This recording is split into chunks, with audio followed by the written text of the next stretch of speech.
Muy buenas tardes, mi nombre es Carlos Alberto Chaparro Fulla, soy estudiante de la Universidad Nacional Abierta de Distancia UNAD. En este momento procedemos a realizar la explicación de la Norma Nacional de Emisión de Ruido y Ruido Ambiental para la asignatura de Acústica Ambiental.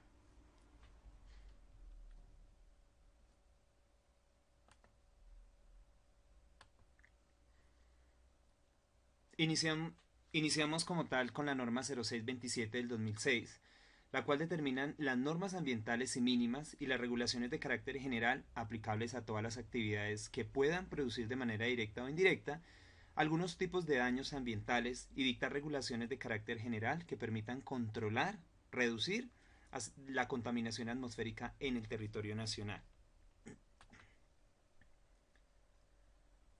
En este capítulo, en el capítulo 1 de la norma 0627 de 2006 de las disposiciones generales, me parece importante resaltar el artículo 2 en el cual se establecen los horarios según la norma establece. Dice que de diurno de 7:01 am a las 21 horas y de nocturno de 21 horas y 1 minuto a las 7 horas. En el artículo 3 también es de suma importancia resaltarlo, ya que aquí se establecen las unidades de medida. Dice que la presión sonora se expresa en pascales y los niveles de presión sonora se expresan en decibeles. Estas medidas deben indicar el filtro de ponderación frecuencial usando las letras A, C, D u otro, y el filtro de ponderación temporal se denotan con la letra F de fast, S de slow o L o I de impulse, según sea rápida, lenta o de impulso. Y debe tener en cuenta que para todas las mediciones los cálculos y la presión sonora de referencia siempre debe ser de 20 micropascales. En el artículo 4 se establecen los parámetros de medida, los cuales son los niveles de presión sonora continua, equivalente, ponderado a y ponderado lento. El ruido residual medido como nivel de presión sonora continua equivalente, ponderado a. Y el nivel percentil, el cual es L90. En el artículo 5 se establecen los intervalos unitarios de tiempo de medida, tratados anteriormente en el artículo 4. Se establece en una hora, la cual puede ser medida en forma continua o con intervalos de tiempo distribuidos uniformemente hasta obtener como mínimo 15 minutos de captura de la información. En el capítulo 2 de la norma 0627-2006, en el artículo 7, existe la aplicabilidad de la emisión del ruido. Los resultados obtenidos en las medidas de emisión del ruido se usan siempre para la verificación de los niveles de emisión de ruido por parte de las fuentes. En el artículo 9 están los estándares máximos permisibles de emisión y esto se divide por sectores, el cual está compuesto por sector A, B, C, D. El sector A, el cual es tranquilidad y silencio, hace referencia a lo que son hospitales, bibliotecas, guarderías, sanatorios, hogares gástricos, geriátricos, perdón. Niveles de emisión de ruido en el día son de 55 dB y en la noche de 50 dB. Para el sector B, tranquilidad y ruido moderado, que son llamas a lo que son zonas residenciales, hoteles, universidades, colegios, escuelas o centros de investigación, parques de zonas urbanas. En el día está permitido hasta 65 decibeles y en la noche de igual forma 65 decibeles. Para el sector C, el ruido es intermedio y restringido, como son zonas comerciales, centros deportivos, restaurantes, discotecas, tabernas o casinos. En el día está permitido 70 decibeles y en la noche 60 decibeles. Zonas industriales, zonas portuarias, zonas francas, en el día y en la noche está permitido 75 decibeles.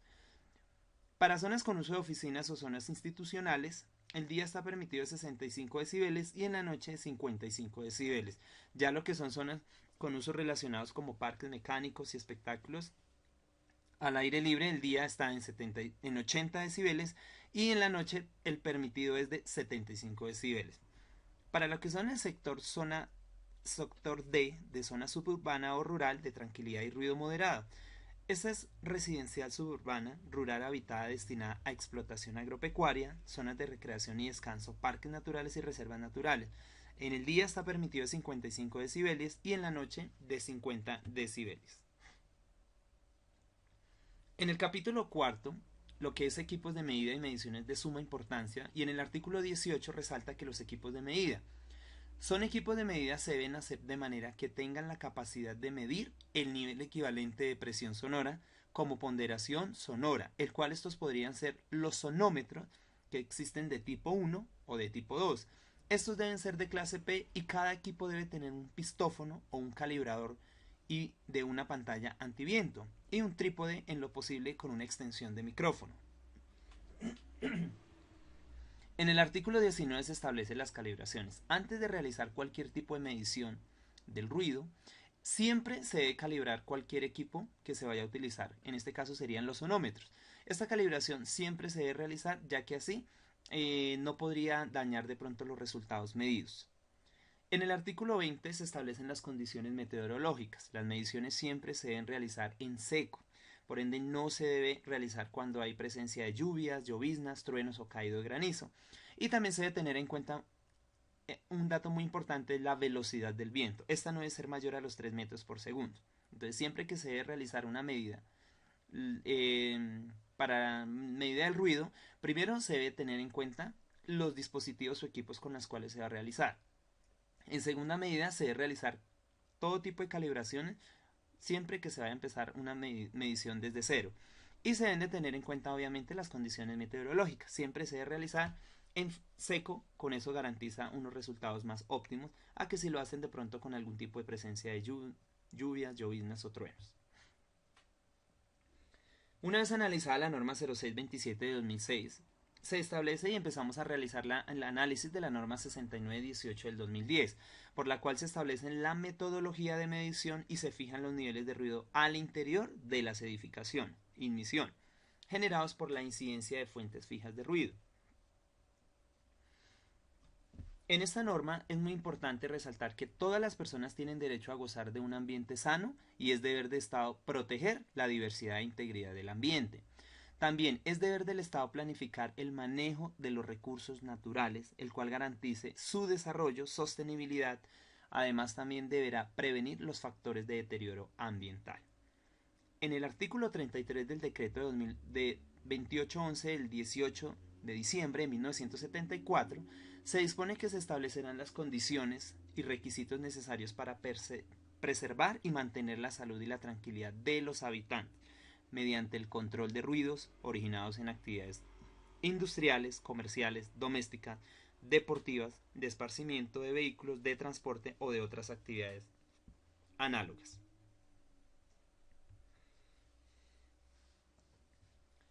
En el artículo 19 de la resolución 8321 de 1983 se dispone que los niveles sonoros para el interior de las habitaciones se registrarán dentro de la casa de habitación más cercana a la fuente del ruido, a 1.2 metros sobre el nivel del piso y aproximadamente a 1.5 metros de paredes de la vivienda.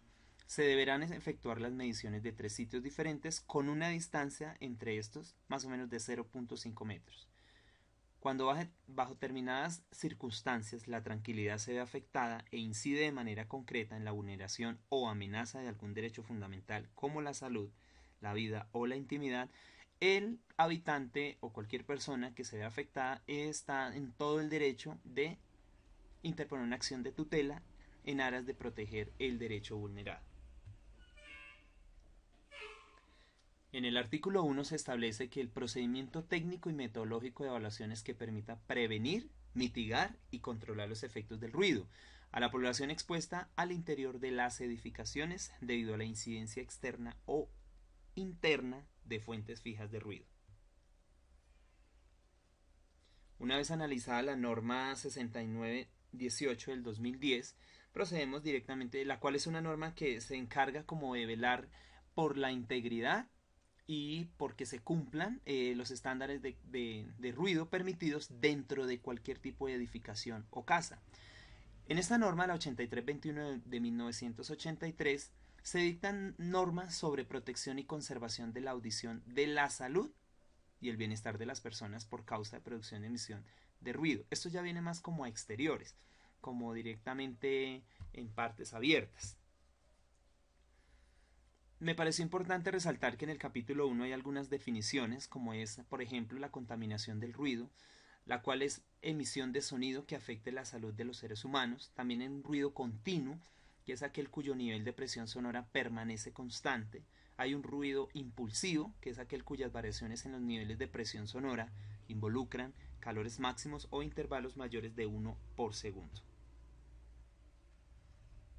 En el capítulo 3 de esta norma, que es la norma general de emisión del ruido, me pareció importante resaltar el artículo 21, en donde dice que los propietarios o personas responsables de fuentes emisoras de ruido están en la obligación de evitar la producción de ruido que pueda afectar y alterar la salud y el bienestar de todas las personas que se encuentren alrededor de esa fuente que está generando dicha contaminación. En el artículo 23 también dice que los establecimientos locales y áreas de trabajo se ubicarán y construirán según lo establecido en el reglamento de zonificación de cada localidad y cumpliendo con los niveles sonoros permisibles. No es posible que de pronto cerca a un colegio, cerca a un hospital, de pronto se llegase a construir de pronto una discoteca o de pronto se llegase a construir de pronto un aeropuerto, porque pues obviamente va en contra de lo que está diciendo la norma. En el artículo 24, solo en casos de emergencia se podrán usarse las fuentes fijas como sirenas, silbatos, campanas, amplificadores, timbres u otros elementos o dispositivos destinados a emitir señales de peligro por el tiempo y la intensidad estrictamente necesaria para la advertencia. Un claro ejemplo para este artículo serían las ambulancias o los carros de policía, donde ellos emiten algún tipo de sonido continuo, como son silbatos, de pronto también amplificadores, timbres o sirenas por alguna emergencia que se esté presentando, el cual es totalmente permitido, pero siempre y cuando sea por el tiempo y la intensidad estrictamente necesaria. En este capítulo también vemos la importancia del artículo 25, el cual prohíbe la instalación y el funcionamiento de circos, ferias, juegos mecánicos, discotecas u otras actividades de diversión que emitan sonidos capaces de perturbar a los habitantes en zonas próximas, lo que hablábamos anteriormente, como lo son en clínicas, hospitales, escuelas y sanatorios. Para eso existen lugares específicos en donde se puede realizar la construcción de estos tipos de escenarios que comentamos anteriormente. En el artículo 28, las zonas próximas a aeropuertos, aeródromos y helipuertos únicamente se permitirá la utilización de la tierra para fines agrícolas, industriales, comerciales y zonas de campo abierto, con excepción de instalaciones para servicios médicos de emergencia y de orden público. En el artículo 30, resalta que toda instalación ferroviaria, sus vías y estaciones se ubicarán de acuerdo con lo señalado en el reglamento de zonificación, respectivo para cada población y se aplicarán las normas técnicas convenientes para reducir y controlar el ruido que escape hacia las zonas habitadas. Bueno, en este caso pues ya hemos terminado con los tres análisis de las tres normas, las cuales en común todas tienen que velan por la integridad y que se cumplen las normas para resaltar el derecho de cada habitante a no ser afectado por alguna contaminación de ruido. Como lee la norma 0627 del 2006, la norma 6918 del 2010, la cual enfatiza como tal la seguridad y la necesidad de implementar normas en interiores o de edificaciones. Y la norma 8321 de 1983, la cual establece normas a nivel externo o en campos abiertos, donde prohíbe de pronto la construcción de algún parque de diversiones cerca a una institución o a un hospital o a una clínica, en donde podría afectar drásticamente la salud de aquellas personas que están habitando dichos sectores. No es nada más, gracias por la atención. Recuerde, les habló Carlos Alberto Chaparro.